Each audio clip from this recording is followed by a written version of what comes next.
TikTok, Facebook, all the channels this is going out to. So, yeah, let's get into this conversation about using empathy every day. So, I'm going to freelance it today. I feel confident. I think I can do it. So, anyway, any empathy is the number one leadership skill that we have in terms of emotional intelligence, and it's a really, really important skill because having empathy for somebody that's going through pain, for example, or stress or anxiety is so important. And a lot of counsellors will use this many times when they're sitting down with their clients. I use it a lot in terms of just speaking to people in general. And I'm just going to basically go through some of the tips I think how we can use empathy every single day. Now, first and foremost, we know that depression, anxiety, stress, and sadly, suicide rates are going up globally. So we need to understand more about how we can manage our thoughts, feelings, and behaviors, which is emotional intelligence.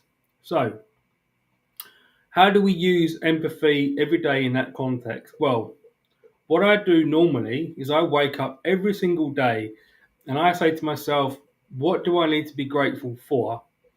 What am I going to be doing? And how do I feel in this moment? So I'm going through an empathy cycle.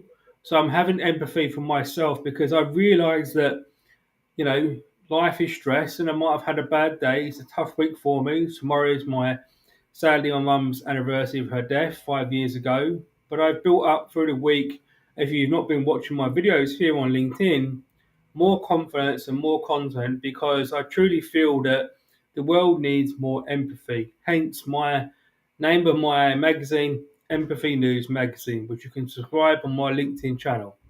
So, using empathy every single day is really, really important.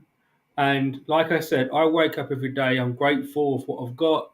So I have empathy for my own surroundings. But more importantly, as I grow my emotional intelligence and I understand more about what's going on in my head, I also have a lot more empathy for other people. People that might be going through hardship. For example, at the moment, we've got the cost of living crisis, we've got the war in Ukraine, those poor children out there who are experiencing PTSD because of the battles and everything they've seen in Ukraine.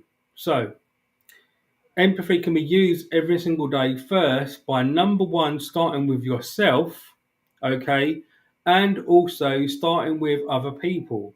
Now, we can practice empathy every single day by being grateful and trying to get to learn to understand where our stress and anxiety comes from because sometimes we might not have the empathy for other people because we're going through something ourselves, and that is quite common. So how do we get through that stress and anxiety that we experience when those tough situations? Well, we know we need to have more empathy for ourselves. So we have to accept that we're not Superman or Superwoman. What we have to do is say to ourselves, you know what? I am going through something at this moment. I am experiencing poor mental health and I don't feel great. I don't really want to get out of bed in the morning and I truly can't face the world. Some of those emotions can be experienced by a lot of people, and I have total empathy for those people because, you know, being a survivor of trauma, you know, sadly my childhood was very bad. And when you get to experience really bad, sharp pain in the brain through trauma, it takes a long time to heal. Now, your pain will never go, but if you recognize first that you've been through something and maybe you are a victim, that's really important. You don't always need to go to a counselor or a psychiatrist to recognize that you have been through something. And sometimes it does take another person to have what we call empathy in action. That's, you know, being there with that person and understanding what they went through. You won't exactly know what they went through, but having some form of empathy and feeling some of the pain they experience by using your body language, using, you know, polite words and just putting your arm around them is a form of empathy that we can all practice every single day. So I hope this is useful and I hope that some of the things that I said in this short talk will help you try to experience empathy every single day.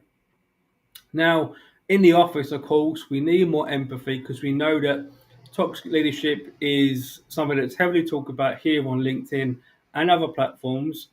So we need to get to understand and have empathy for those leaders that are experiencing or practicing, narcissistic behaviors, bullying, victimization. It all comes back to the one thing, and that's empathy, because at the end of the day, we all have our bad days, bad weeks, bad months, bad years.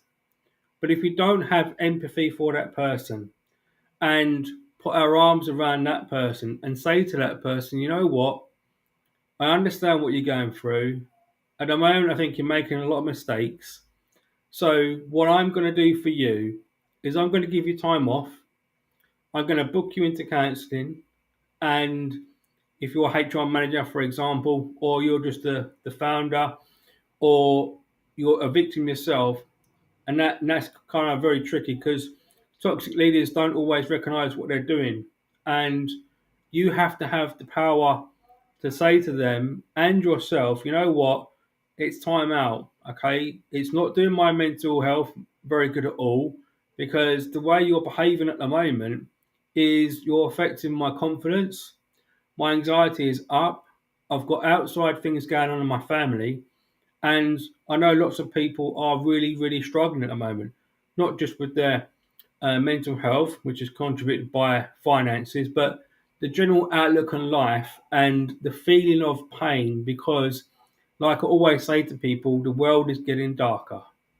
So, in order for us to live in a better world, we need to really, really have empathy and practice it every single day.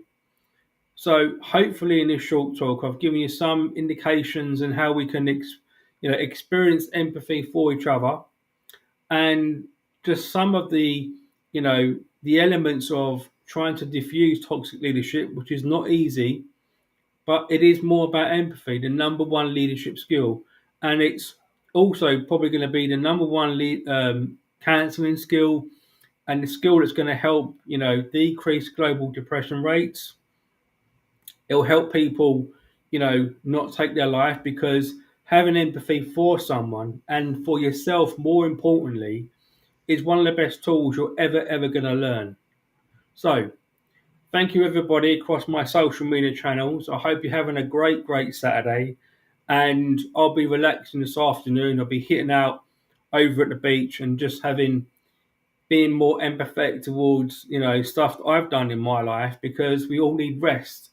And I think that sometimes we just work ourselves too hard. So I hope you've enjoyed this talk. If you have, whatever this channel is going on, I would like you to do me a favour and share it with somebody that you love. Share it with somebody that you think it needs it. I can't really spread my word of all my research and my ability to help others if I don't have a good following, and that's up to you. So you've got to decide whether you think what I'm saying makes sense, and also whether you believe what I'm saying. And if it does, and if it resonates, just share it with someone or share it in your network. Spread the word, spread the love, empathy. We need more of it. We need more empathy for each other, and that's it. Okay, guys, thank you so much for tuning in. Join me tomorrow when I'll be talking about more emotional intelligence skills and how we can all improve our mental fitness, or for some of you, your mental health. Thank you so much. Wherever you are in the world, take care, and most importantly, look after this. Thank you so much. Take care, everybody. Bye for now.